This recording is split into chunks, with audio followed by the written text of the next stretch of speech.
Hi అందరికీ నమస్తే. మీ సత్యాన్వేష్. ఇప్పుడున్నటువంటి క్రైస్తవులు అనబడినటువంటి వ్యక్తులు వారి యొక్క సాంప్రదాయాలని వాళ్ళ ఆచారాలను మార్చుకోవడానికి అయితే ఇష్టపడుతున్నారు, మార్చుకుంటున్నారు. కానీ ఒక విషయాన్ని మార్చుకోవడానికి ఇబ్బంది పడుతూ ఉన్నారు. అదే క్యాస్ట్ ఫీలింగ్. ఈ కులపిచ్చి అనేటువంటిది క్రిస్టియానిటీలో చిన్ననాటి నుండి చనిపోయేంత వరకు ఉంటూనే ఉంది. సంఘస్థులు ఉంటారు, చర్చికి వెళ్ళేటువంటి వ్యక్తులు ఉంటారు. వారికి మాత్రమే కాకుండా చర్చిలో బోధించేటువంటి బోధకులకు కూడా ఇదే క్యాస్ట్ ఫీలింగ్ ఉంటూ ఉంది.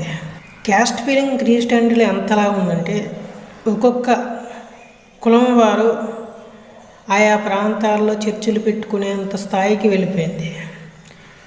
మీరు పరిశీలించగలిగితే మీ ప్రాంతంలోనే ఎస్సీలకు ఒక చర్చు, ఎస్టీలకు ఒక చర్చు, అప్పర్ క్యాస్ట్ వాళ్ళకి ప్రత్యేకించి ఒక చర్చు మాదిరి ఉంటాయి. ఎస్సీ ఎస్టీలో వెళ్ళే చర్చిలకి అప్పర్ క్యాస్ట్ వాళ్ళు వెళ్ళరు.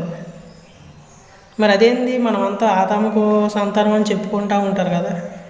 మేమంతా ఆదాము సంతానం, మేమంతా అబ్రహాము సంతానం, మేమందరూ దావీదు సంతానం, మేము నోవహు సంతానం అని చెప్పుకుంటూ ఉన్నటువంటి ఈ వ్యక్తులే ఎస్సీ ఎస్టీలకు వెళ్ళే చర్చిలకి వెళ్ళరు. వాళ్ళు కూర్చునే చోటు కూర్చోవడానికి ఇబ్బంది పడుతూ ఉంటారు, వాళ్ళతో కలిసి భోజనం చేయడానికి ఇబ్బంది పడుతూ ఉంటారు.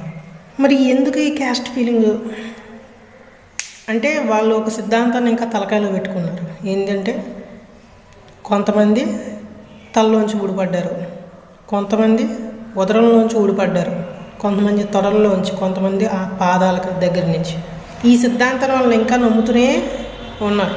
వీళ్ళు దేన్ని నమ్మట్లేదంటే బైబిల్లో ఉన్నటువంటి విషయాలు నమ్మట్లేదు, ఆదాము యొక్క చరిత్రను నమ్మట్లేదు, అబ్రహాముని నమ్మట్లేదు, యాకోబుని నమ్మట్లేదు. మనమంతా ఆదాము సంతతి అనేటువంటి విషయాన్ని నమ్మట్లేదు. బైబిల్ ప్రకారంగా నోవహు నుంచి పుట్టిన వారు నమ్మట్లేదు. దేవుడు ఒకే రీతిగా అందరినీ చేశాడని నమ్మట్లేదు. అందరినీ మట్టి నుంచే సృష్టించాడు అనే విషయాన్ని నమ్మట్లేదు. దేవుని యొక్క అనేక భాగాల నుంచి మనుషులు పుట్టారు అనే విషయాన్ని నమ్ముతున్నారు వీళ్ళు.